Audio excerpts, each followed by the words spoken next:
Hey, and welcome to this video, which is about fitness and health, and especially how we determine fitness here at Escapist CrossFit, but also in general in many CrossFit gyms.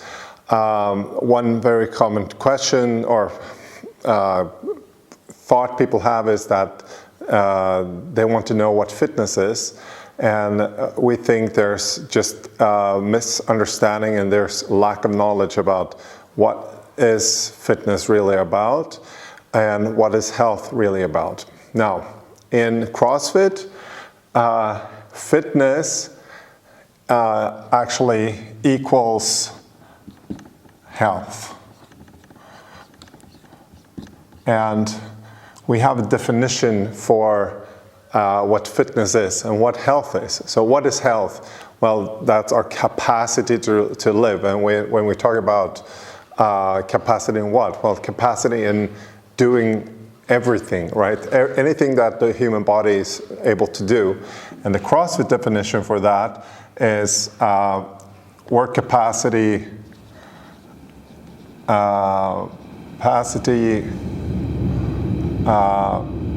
over broad time,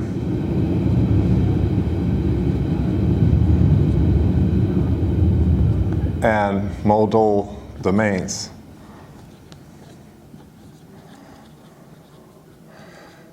So, I mean, what does that really mean?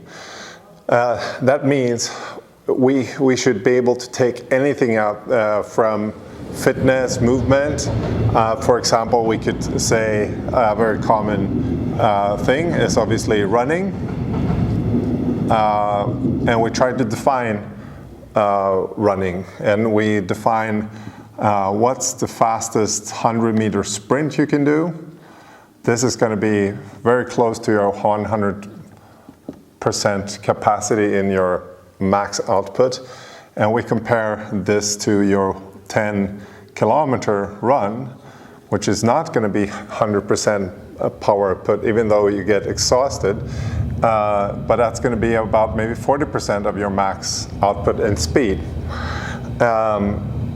And we can take other movements. We can take, for example, a deadlift. And we say you're going to lift your max lift. That might be 2 to 3 times your body weight. But we can also say, hey, can you lift, can you lift a ball that weighs 10 kilos?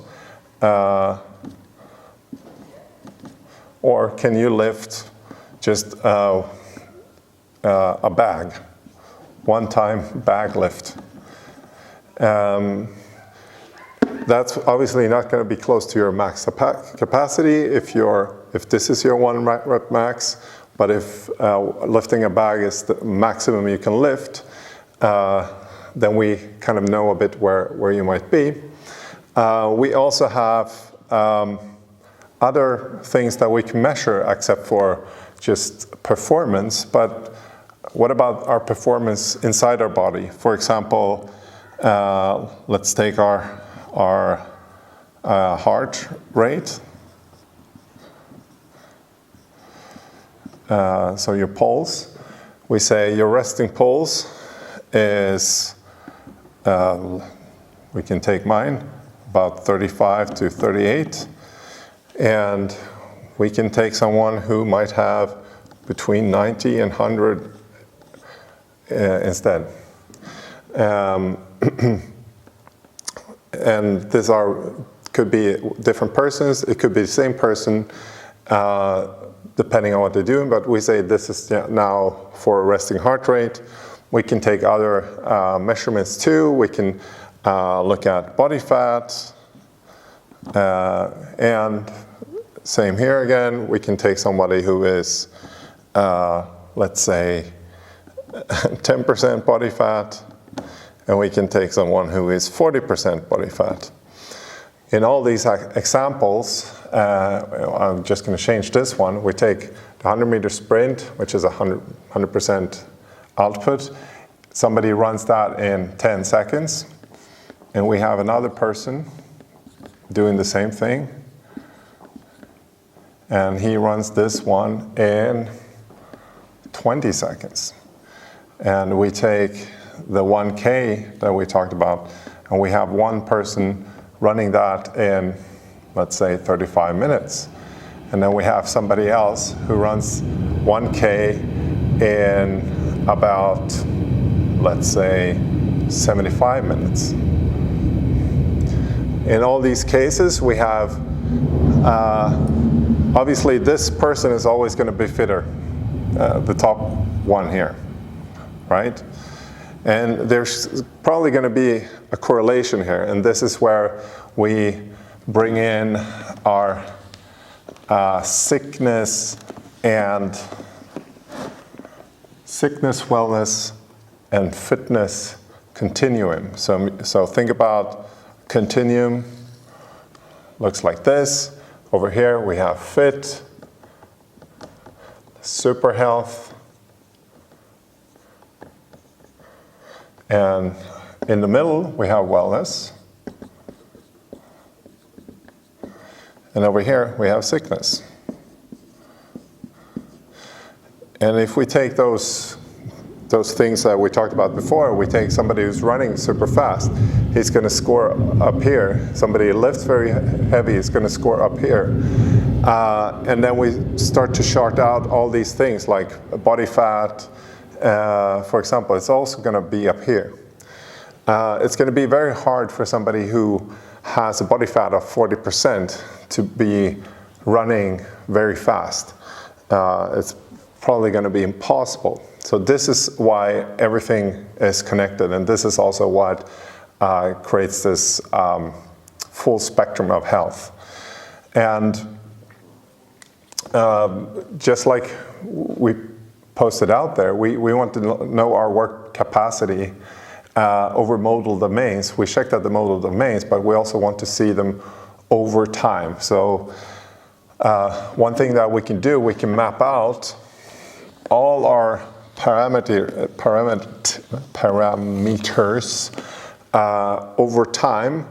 And something that Greg Glassman, the founder of CrossFit, was very good at mapping out was this 3D curve. So imagine that when you're in your 20s, you would have a certain work capacity. So we could map out, for example, that your max lift for max capacity would be somewhere here, and in this axle we have time.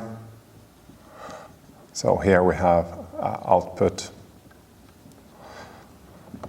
And on this axle we say time is here, so maybe the output for a 10K run is somewhere, here. Max output for a deadlift is somewhere here. And we get this kind of slice, and this is kind of the work capacity demonstrated in a graph. But the time is also on this axis. So we would have, for example, this is time as in our age. We say, this might be me when I'm 10 years old. Now the question is, how much has this portion grown when I'm in my 20s? Right? How much stronger am I, and so on. And especially when I start to get in my 40s, can I grow this slice even bigger? And the answer is yes. And how we do that is by working on modal domains, so meaning many different things. We have definitions for a lot of those things, but we have 10 general fitness capacities that we are looking at. But then we want to map those over time and see what's happening. And the recipe of what we're doing is obviously to work on all those domains in different time to see and to prepare us for increasing that slice over time. And of course, the more we increase this slice until a certain age, we will eventually start to decrease because of age. But the higher up we've decreased it or built this up, the slower the decrease will be. And if you think about this wellness sickness continuum, if you're very fit over here, you're not going to fall over to sickness immediately. No, you're first going to start to wander in this direction towards wellness. So that is our goal, and that is also how we define fitness. Basically, your work capacity over time and modal domains. So I hope this gave you some idea of what your health is and what your fitness is, and see how those are really combined.